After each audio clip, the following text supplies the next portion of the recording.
Dis-moi, monsieur Jean-Seb, un joli Oui, village que la Carneille. absolument. Nous allons aller dans la Suisse normande, section Orne, ce matin, coin de Normandie, nommé ainsi parce qu'un journaliste anglais passant dans ce coin trouvait qu'il y avait beaucoup de montagnes après la relative platitude des bocages. Et c'est vrai que c'est un pays extrêmement typé, qui est plein de sources, de rues, de ruisseaux, des chemins liquides qui émaillent cette terre. Et dans ce décor presque idyllique, il y a quelques villages où on aime se perdre, à l'image de la Carneille. Moins de 600 habitants, un charme Petit, hein. totalement unique qui fait le petit plus des villages de la Normandie et de la France.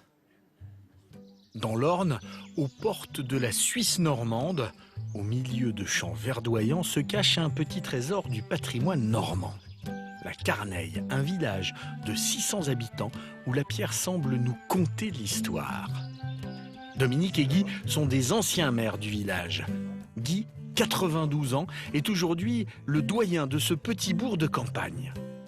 Tous les deux ne se lassent pas d'arpenter les chemins en dénivelé de la Carneille pour contempler ce patrimoine bâti et ces petites ruelles qui leur sont chères. Ça c'est bien arrangé ici, c'est pareil. Hein. Ah oui, mais ils ont bien travaillé. Là, c'est plein de belles roches. Là.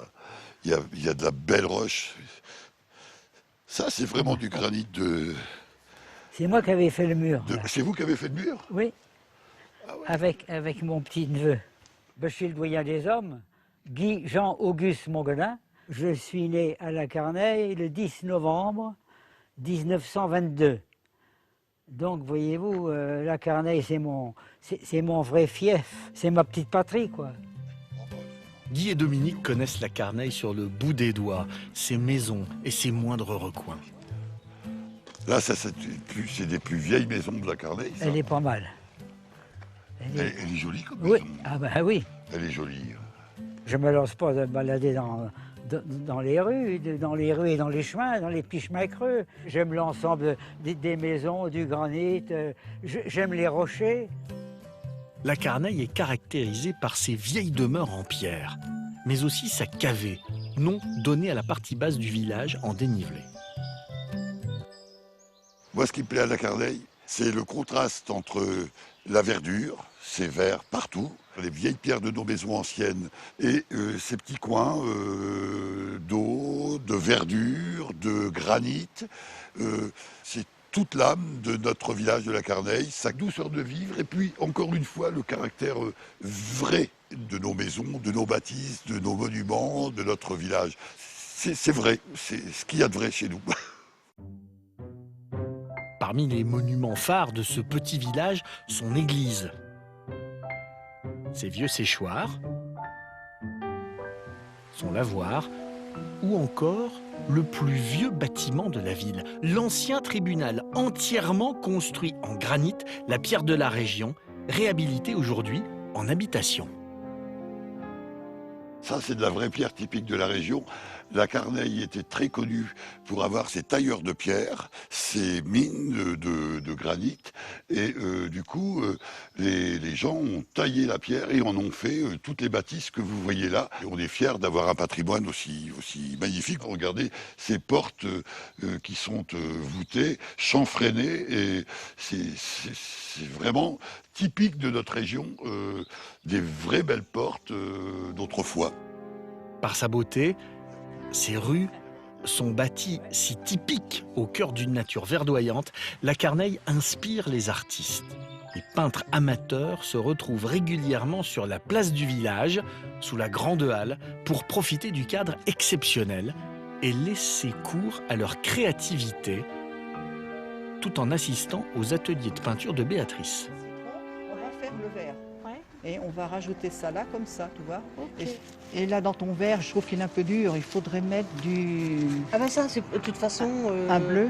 Et c'était mon fond, hein. On vient peindre ici parce que c'est un lieu assez champêtre. Donc, les peintres se plaisent ici à la Carneille. Puis la halle est tellement belle. Et puis, bon, je pense qu'il y a une douceur de vivre ici comme nulle part ailleurs. On se connaît tous ici dans un petit village où il y a 500 habitants. Et ça, c'est très agréable. Alors, ce qu'il faut que tu mettes, de l'orange et un peu de rouge, tu vois, pour donner un peu de la... de l'éclat un petit peu à son visage. Orange et rouge. Ouais. Est-ce que vous sentez l'histoire qu'il peut y avoir là-dessous? Vous vous rendez pas compte les choses qui se sont passées ici, les marchés qui ont eu lieu, les gens qui se sont rencontrés, qui étaient habillés en noir, avec des petits couples, avec leurs paniers, les œufs. Moi, les murs, ils me parlent. Et ici, ça parle tout le temps. C'est historique. Vous pouvez vous balader dans les petites rues, vous verrez. Il y a plein de choses étonnantes. On découvre tout le temps.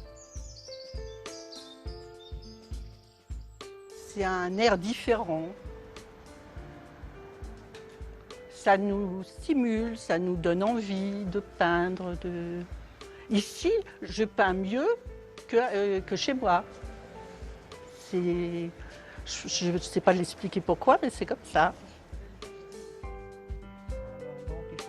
Je remets du bronzage. Des artistes épanouis, des habitants heureux de vivre dans ce petit village, sans cesse émerveillés par le décor de la vieille pierre et cette nature verdoyante. C'est une source d'inspiration pour certains, une source de bien-être pour les autres. En tout cas, au cœur de la campagne de l'Orne, on est au milieu des champs, de ces petites collines si belles et si caractéristiques de la Suisse normande. Alors, quand on parle de Suisse normande, on n'est pas non plus dans la haute montagne. Hein. On ne Oui. va pas appeler Laurent Guillaume pour remplacer Sophie tout de suite. Hein. Notre camarade, Laurent Guillaume, qui est un camarade de de la camarades. montagne, justement. Mais c'est une On trouvera cet jolie hiver. succession de collines vertes, de vallons douillés. Il y a des Everest qui culminent à 300 mètres.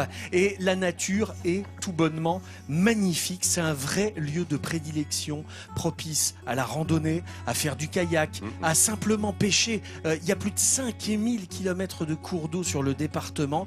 Et puis on peut tout simplement se poser, admirer et respirer l'air pur. Parce qu'ici, c'est avant tout un formidable bol d'air qu'on prend. Et c'est bien, on est dans un environnement préservé. Il y a une libellule protégée par l'Union européenne. Et puis il y a le lys martagon qui est un truc très spécifique là de la flore alpestre. Et là on a fait la boucle, la flore alpestre dans la Suisse normande, c'est logique. Voilà. Regarde l'horticultrice qui voulait dire quelque chose tout de Ah oui, suite. justement, oui, des petits bulbes qu'on récupère dans les Alpes. Il faut dire que les Alpes mancelles et la Suisse normande, il y a quelques millions d'années, c'était l'équivalent des Alpes. Voilà, D'accord, très, oui, très. forcément. C'était Eh une oui. montagne jaune qui Voilà. avait... Donc il y a des traces, il reste Voilà. encore des petites choses ici. Ouais.